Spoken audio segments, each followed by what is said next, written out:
Assalamualaikum warahmatullahi wabarakatuh. Perkenalkan, nama saya Wulan NIM 24238. Selaku moderator pada diskusi hari ini akan melaksanakan presentasi kelompok 3 yang berjudul Teori Pemerolehan Bahasa. Berikut anggota dari kelompok 3. Yang pertama ada Huki Milatina Rohma dengan NIM 24237. Yang kedua dengan saya sendiri Wulan dengan NIM 24238.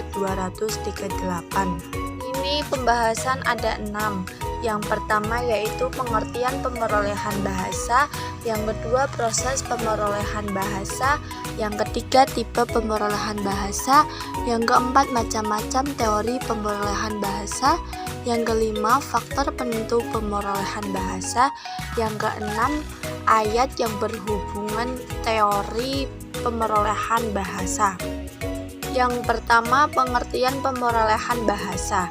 Menurut Darjowijojo 2008, istilah pemerolehan dipakai untuk menerjemahkan bahasa Inggris acquisition yang diartikan sebagai proses penguasaan bahasa secara alami dari seorang anak saat ia belajar bahasa ibunya.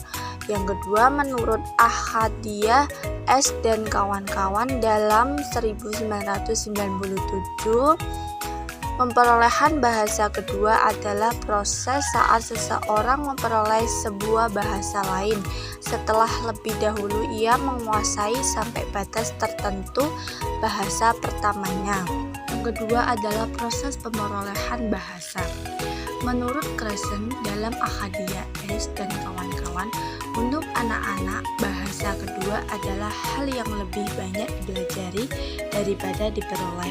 Bila dilihat dari proses dan pengembangan bahasa kedua, ada dua cara yang dijelaskan oleh hipotesis pembedaan dan pemerolehan belajar bahasa, yaitu yang pertama, cara pertama dalam pengembangan bahasa kedua adalah pemerolehan bahasa yang merupakan proses yang bersamaan dengan cara anak-anak mengembangkan kemampuan dalam bahasa pertama mereka. Hasil atau akibat pemerolehan bahasa, kompetensi yang diperoleh bahwa sadar, cara-cara lain memberikan pemerolehan termasuk belajar implisit, belajar informal, dan belajar alamiah. Dalam bahasa non-teknis sering disebut pemerolehan memungut atau bahasa. Cara yang kedua dalam pengembangan bahasa kedua adalah dengan belajar bahasa yang mengacu pada pengetahuan yang sadar terhadap bahasa kedua, mengetahui kaidah-kaidah, menyadari kaidah-kaidah, dan mampu berbicara mengenai kaidah-kaidah itu yang oleh umum dikenal dengan tata bahasa. Beberapa sinonim mencakup pengetahuan formal mengenai suatu bahasa atau belajar eksplisit. Yang ketiga adalah tipe pemerolehan bahasa.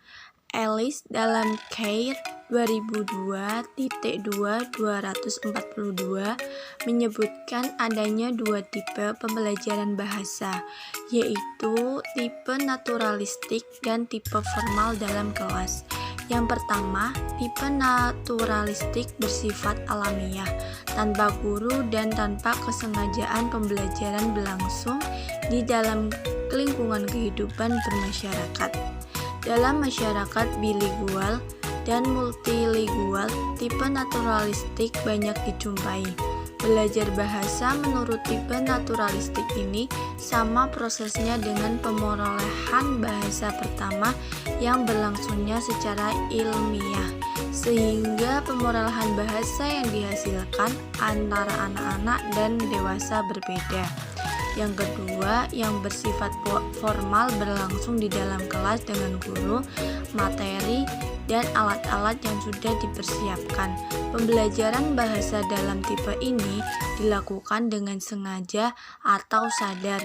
Pembelajaran bahasa bersifat formal seharusnya lebih baik daripada pembelajaran yang dilakukan secara naturalistik, tapi pada kenyataannya tidak.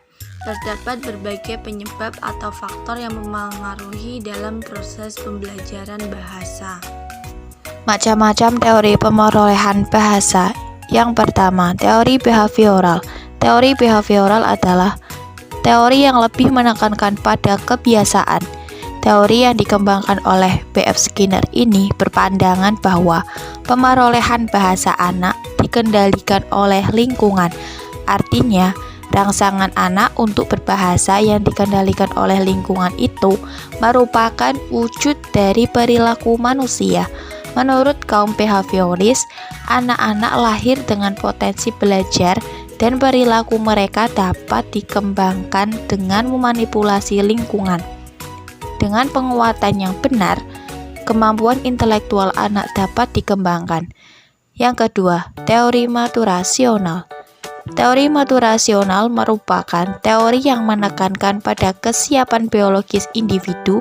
Menurut teori ini, anak telah mempunyai jadwal untuk berbahasa atau berbicara. Pandangan teori maturasional yang menyatakan bahwa perkembangan bahasa anak tidak hanya dipengaruhi oleh perkembangan neurologinya saja, tetapi juga perkembangan biologisnya ini cukup beralasan. Alasannya, karena seorang anak tidak dapat dipaksa atau dipacu kalau piranti biologisnya belum cukup. Ketiga, teori preformasionis. Pemerkasa teori ini adalah Noam Chomsky. Penganut aliran ini percaya sekali adanya teori tentang proses mental atau yang disebut LAD. Dengan LAD yang diyakini bahwa anak belajar bahasa berdasarkan dari apa yang dia dengar dari orang-orang di sekitarnya. Chomsky sendiri menolak adanya istilah innate saat membicarakan teori tentang pemerolehan bahasa. Beliau menambahkan bahwa semua teori belajar memiliki asumsi bahwa kapasitas bawaan lahir itu ada dan bersifat unik. Yang keempat, teori perkembangan kognitif. Pemerkasa teori ini adalah Piaget dan Vygotsky. Mereka berpendapat bahwa cara belajar seorang merupakan proses adaptasi terhadap lingkungan. Dalam teori perkembangan kognitif ini diasumsikan bahwa anak mengubah lingkungan dan diubah oleh lingkungan. Diyakini pula bahwa anak-anak melewati serangkaian tahap dalam perkembangan bahasa. Dalam belajar bahasa, teori ini beranggapan bahwa bahasa dibuat dan dikendalikan oleh nalar atau pikir. Perkembangan bahasa anak bergantung pada kematangan kognitifnya. Yang kelima, teori psikosiolinguistik.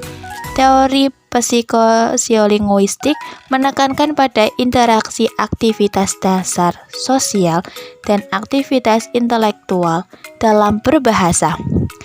Interaksi ini merupakan kesempatan bagi anak untuk belajar berbicara melalui bahasa dengan berkomunikasi meskipun tidak semua orang dewasa memahami bahasa anak.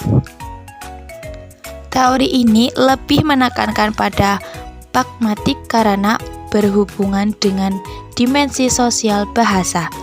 Dengan demikian, anak akan mampu dan lancar berbahasa melalui keterampilan berbicaranya karena terjadi proses interaksi dalam konteks sosial yang nyata. Faktor penentu pemerolehan bahasa. 1. Pengaruh pemerolehan bahasa pertama. Pemerolehan bahasa pertama dijelaskan Chomsky, Ellis, Simanjuntak, bahwa semua manusia mempunyai kemampuan bawaan untuk berbahasa. Dengan kemampuan bawaan itu, anak dapat menguasai kaidah-kaidah dan struktur kebahasaan melalui berbagai interaksi langsung dalam kegiatan berbahasa. 2. Pengaruh pemerolehan bahasa kedua. Terdapat beberapa faktor yang dapat mempengaruhi pemerolehan bahasa kedua yaitu sebagai berikut. 1. Faktor usia. Anak-anak lebih mudah dalam memperoleh bahasa baru, sedangkan orang dewasa mendapatkan kesulitan dalam memperoleh tingkat kemahiran bahasa kedua. 2. Faktor bahasa pertama. Kaum behaviorisme juga berpendapat bahwa proses pemerolehan bahasa adalah proses pembiasaan. Oleh karena itu, Semakin pembelajar terbiasa merespons stimulus yang penanggalan itu, semakin membesar kemungkinan aktivitas pemerolehan bahasanya. Jadi, pengaruh bahasa pertama dalam bentuk transfer ketika bahasa kedua akan besar apabila pembelajar tidak terus-menerus diberikan stimulus bahasa pertama. Faktor lingkungan. Lingkungan bahasa sangat penting bagi seorang pembelajar untuk dapat berhasil dalam belajar bahasa baru. Lingkungan bahasa adalah segala hal yang didengar dan dilihat oleh pembelajar sehubung bahasa kedua yang sedang dipelajari. Hal-hal tersebut dalam lingkungan bahasa seperti situasi di restoran atau di toko, percakapan dengan kawan-kawan, ketika menyaksikan televisi, saat membaca koran, dalam proses belajar mengajar di kelas, dan sebagainya. 4. Faktor lingkungan. Pertama, kepribadian. Kepercayaan diri atau rasa percaya diri yang tinggi dapat mempengaruhi seseorang ketika sedang belajar bahasa kedua. Umur.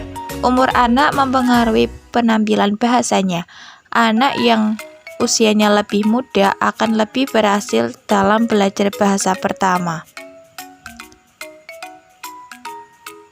Yang ketiga, motivasi. Motivasi ini bisa berupa motivasi dari dalam maupun dari luar. Motivasi dalam diri anak biasanya tumbuh atas dasar kemauannya sendiri untuk dapat melakukan sesuatu, termasuk kemauan belajar bahasa. Motivasi dari luar terjadi apabila pelajar bahasa atau anak tersebut mau belajar untuk dapat berbahasa setelah ada dorongan dari luar. Ayat-ayat yang berhubungan dengan teori pemerolehan bahasa, yaitu surat Ad-Duhun ayat 58. Bismillahirrahmanirrahim. Fa innama yassarnahu bilisanika la'allahum yatadakkarun. Sesungguhnya kami mudahkan Al-Quran itu dengan bahasamu supaya mereka mendapat pelajaran. Jadi dari pernyataan di atas bahwa berpikir merupakan bagian penting dalam berbahasa, sebab ketika seseorang akan berbicara, maka ia akan memproses bahan bicaranya dengan cara berpikir dalam hati, dan kemudian ia ucapkan pesan yang ingin disampaikan kepada lawan bicaranya dengan lisan. Sekian, terima kasih. Semoga bermanfaat.